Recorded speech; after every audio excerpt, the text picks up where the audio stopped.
देव है ना महादेव, तो आज मैं स्वयं को संहार करके आपको प्रस्तुत करती हूँ।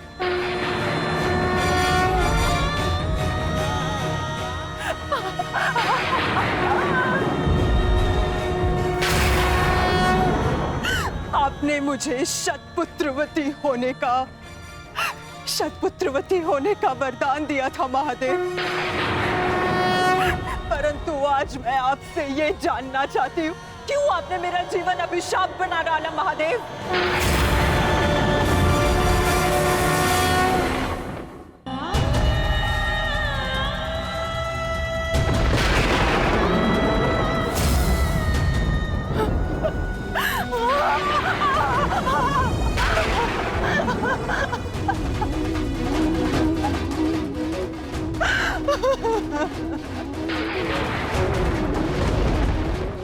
प्रकट होइए महादेव, प्रकट होइए। आपने मेरे जीवन को एक जीती जागती चिता बना डाला है। ये माता अपने पुत्रों का हंसता हुआ मुख नहीं देख पाई,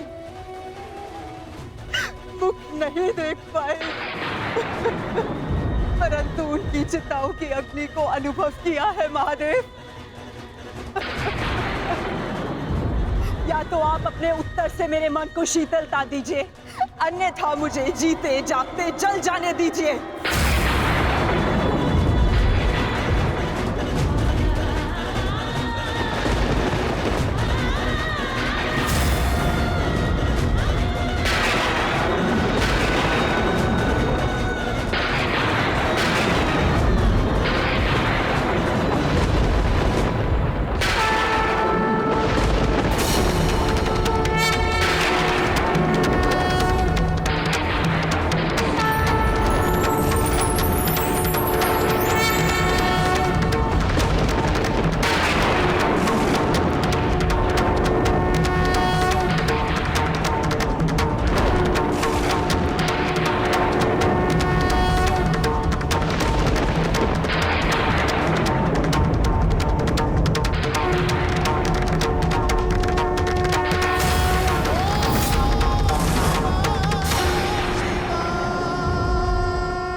किस प्रश्न ने तुम्हें इतना विचलित कर दिया है गांधारी?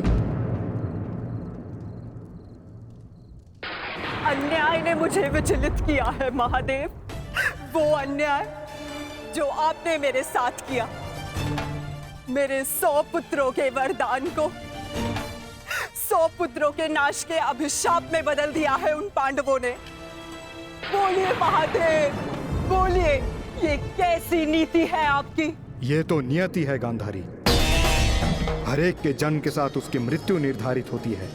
उसे लेके मनुष्य विचलित हो सकता है, परंतु ना ही ये अन्याय है और ना ही प्रतिशोध का कारण। नहीं महादेव, मैं ना तो यहाँ प्रतिशोध के लिए आई हूँ और ना ही प्रतिकार के लिए। ये एक माता है जो आपके समक्ष खड़ी है, जिसके 99 पुत्रों का निर्दयता से वध कर दिया गया है। उसे केवल एक पुत्र की सुरक्षा चाहिए। मुझे दुर्योधन की मृत्यु नहीं देखनी है। आपका वरदान झूठा नहीं होना चाहिए महादेव। जिसे आपने 100 पुत्र होने का वरदान दिया, वो निसंतान नहीं मरनी चाहिए महादेव। जो हानि मेरी कोख को अब तक हुई है, उसे मैं सह लूंगी, किंतु मेरा अंतिम शेष पुत्र दुर्योधन, मैं आपसे उसकी सुरक्षा मांगती हूँ महादेव। मेरे पुत्र की रक्षा कीजिए महादेव। उसे भीम के प्रहार से बचा लीजिए। पांडवों को अस्त्र देने वाले महादेव, यदि आज मेरे पुत्र को ढाल नहीं देंगे, तो मैं स्वयं आज अपने प्राण उसके लिए समर्पित कर दूंगी।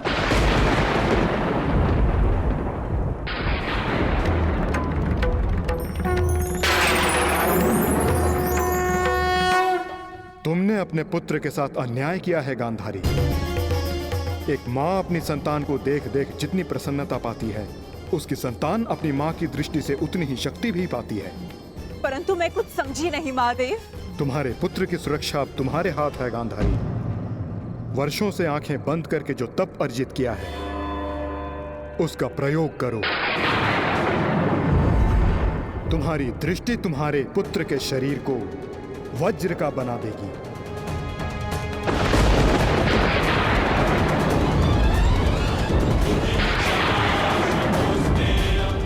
वो वज्र जिसे किसी का प्रहार नहीं तोड़ पाएगा।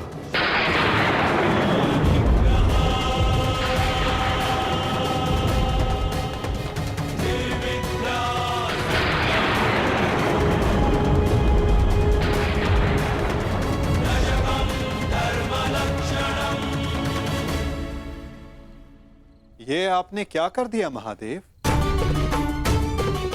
आप स्वयं धर्म स्वरूप हैं महादेव। फिर धर्म स्थापना में आप बाधा कैसे बन सकते हैं? धर्म स्थापना के लिए दुर्योधन का नाश आवश्यक है महादेव, और आपने दुर्योधन को अटूट ढाल दे दी। मैंने वही किया जो परिस्थिति के अनुकूल था। परंतु नियति के लिए तो प्रतिकूल था ना भोलेनाथ। मेरा परम भक्त यदि मुझसे कुछ मांगता है तो मैं उसे मना नहीं कर सकता माधव। ये तो आप जानते हैं। मानता हूं इसके कारण बार बार आपके समक्ष समस्याएं उत्पन्न होती हैं, परंतु मुझे विश्वास है कि हर बार की भांति इस बार भी नारायण इस समस्या का हल निकाल ही लेंगे। मैं अपनी व्यवस्था से बंधा था, परंतु आप अपना कार्य पूर्ण करने के लिए स्वतंत्र हैं।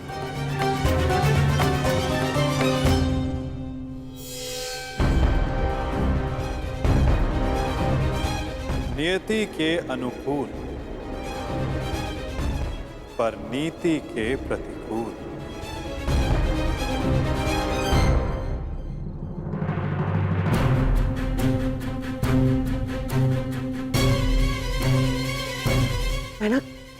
बहना क्या हुआ? महादेव ने दर्शन दिए? बहना बता। गांधारी।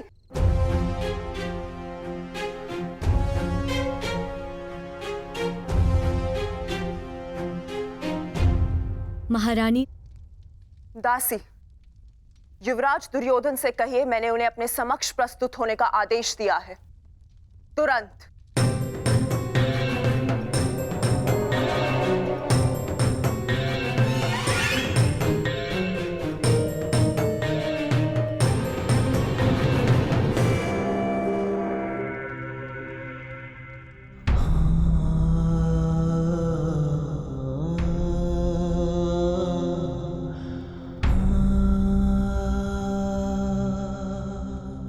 तुम्हारी मृत्यु का प्रतिकार मैं एक एक से लूंगा मित्र,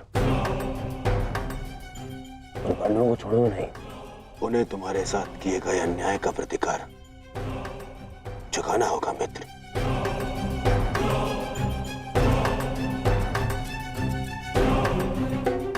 युवराज दुर्योधन, मैं मद्राज आज तक किसी के सामने नहीं झुका, परंतु आज मैं अपना सर झुकाकर अपनी भूल को स्वीकार करने आया हूं।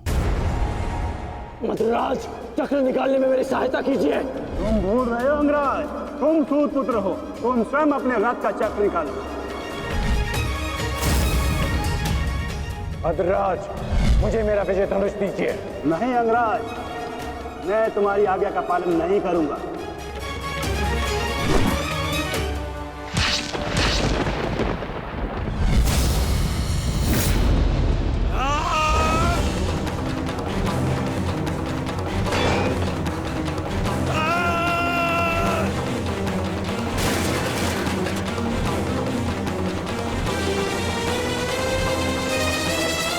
लज्जा नहीं आती है आपको?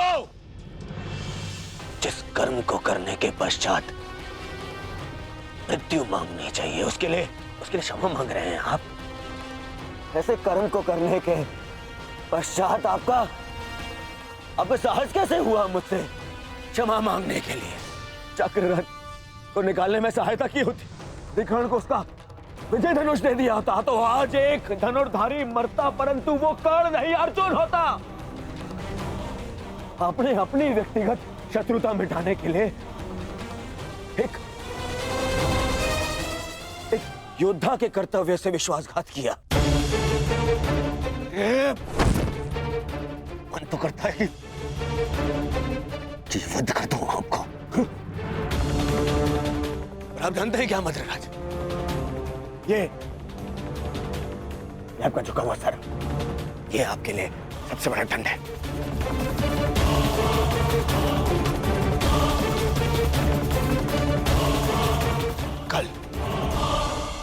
कल प्रातः काल सूर्योदय से पूर्व आप युद्ध भूमि से अस्त हो जाएंगे।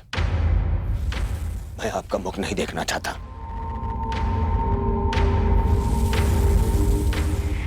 मैं कर्ण की मृत्यु का प्रतिशोध लेना चाहता हूं युवराज।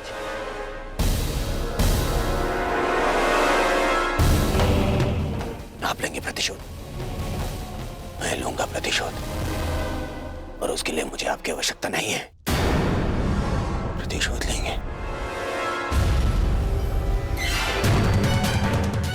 किंतु मुझे पश्चाताप के अवसर की आवश्यकता है युवराज।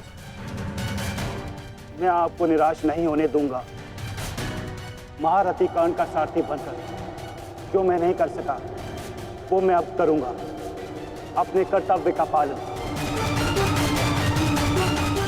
युवराज की जय हो। महारानी ने आपको इसी समय अपने कक्ष में प्रस्तुत होने का आदेश दिया है।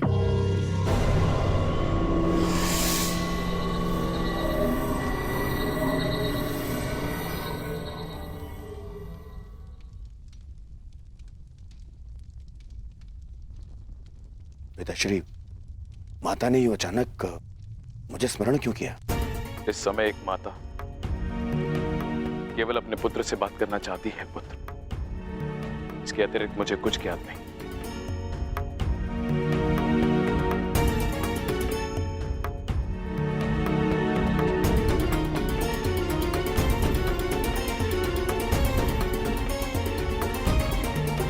प्रणिपात माता, आपने मुझे स्मरण किया।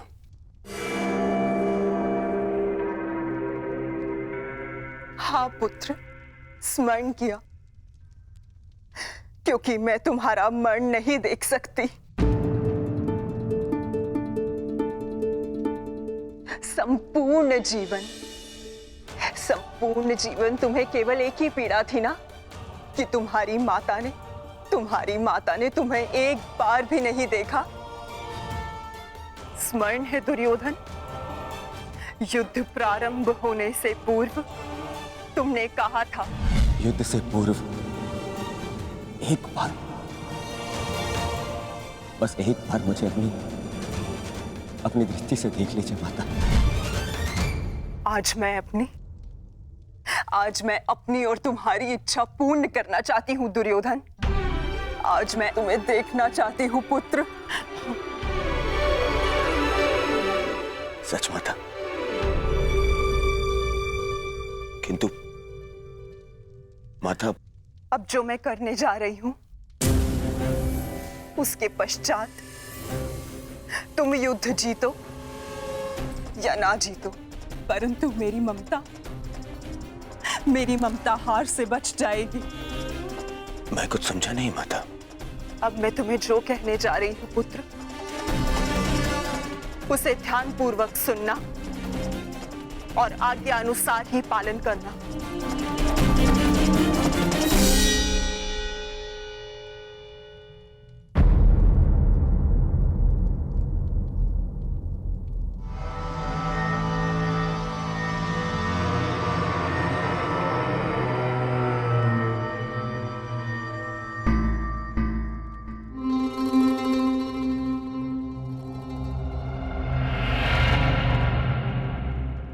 दुर्योधन,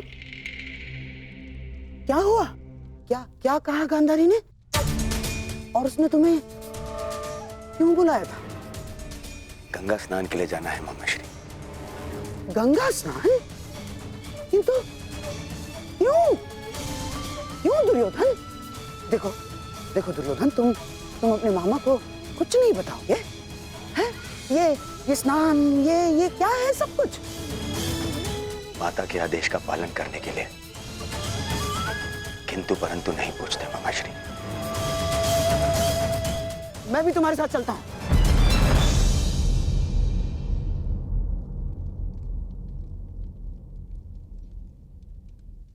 नहीं मामाश्री, ये यात्रा मुझे अकेले करनी है।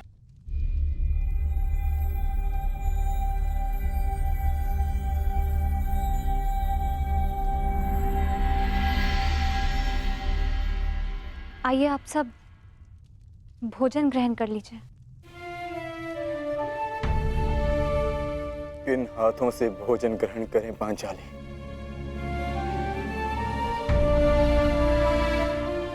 इन हाथों से जो अपने ज्येष्ठ के रक्त से रंगे हुए हैं।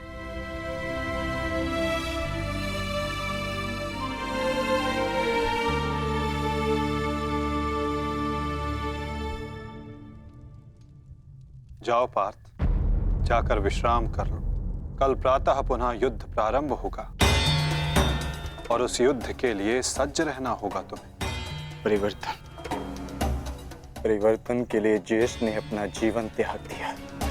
कुछ परिवर्तनों को लाना नहीं होता पार्थ, उन्हें होने देना होता है। तुम अपना कर्तव्य करो पार्थ। फल हो या परिवर्तन, जो भी होगा स्वयं होगा।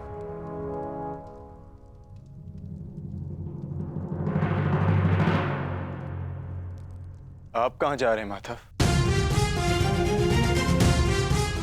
कुछ परिवर्तन ऐसे होते हैं पार्थ, जिनमें सहायता करना धर्म होता है और कुछ ऐसे जिनमें बाधा डालना आवश्यक। मैं समझा नहीं माधव। समझने की आवश्यकता भी नहीं है पार्थ।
मैं यहां से चलकर जाऊंगा। क्षमा करना युवराज, किंतु माताश्री का आदेश है। मुझे पूर्णतः निर्वस्त्र होकर उनके समीप जाना है। परंतु यहां से महल तक का मार्ग बहुत लंबा है प्रभु। आपको कुछ पहनना होगा। अगर प्रजा की दृष्टि में आए तो राजवंश उपहास का भाजन बनेगा।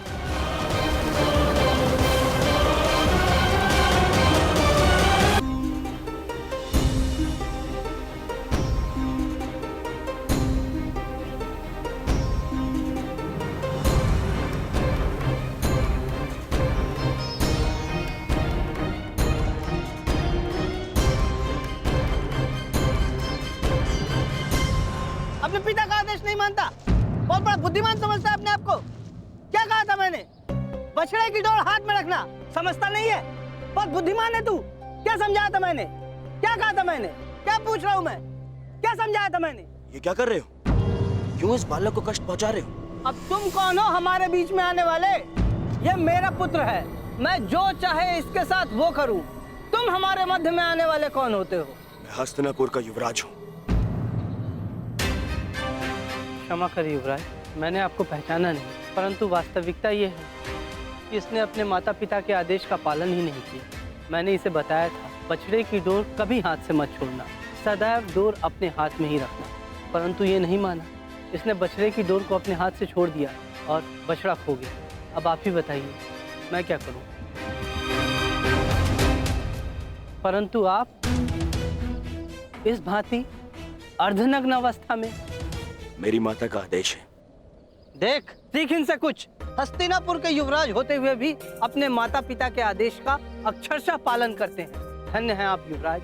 माता पिता के आदेश का अक्षरशः पालन करना, माता पिता ने जो भी कहा है, जैसा भी कहा है, उस कार्य को उसी अनुरूप करना कोई आपसे सीखे युवराज। पुत्र, तुम्हारे पिता उचित कह रहे हैं। तुम्हें अपने माता पिता की बात माननी चाहिए।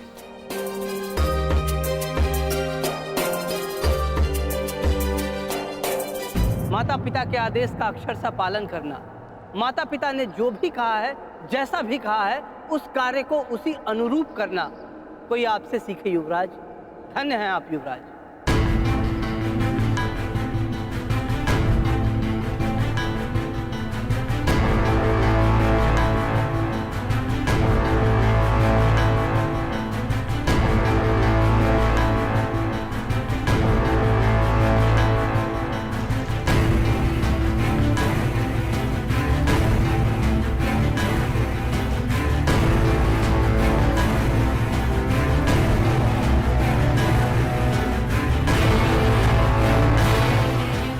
माता के आदेश का पालन कर रहे हो दुर्योधन, परंतु गंगा स्नान के पश्चात यूं वस्त्रहीन क्यों होकर आए हो?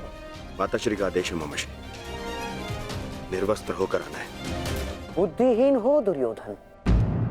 माता के लिए तो बालक ने गर्दन से नीचे भी वस्त्र ना पहना हो तो वो नग्न कहलाता है। और शास्त्रों में भी लिखा है कि युवा होने के पश्चात एक पुत्र ने अपने माता के समक्ष और एक भाई ने अपने बहन के समक्ष निर्वस्त्र नहीं जाना चाहिए। पुत्र पौत्र वाले हो गए हो ना दुर्योधन, न जाने तुम्हें बुद्धि कब आएगी। माता के समक्ष यूं अवघड़ बनकर जाओगे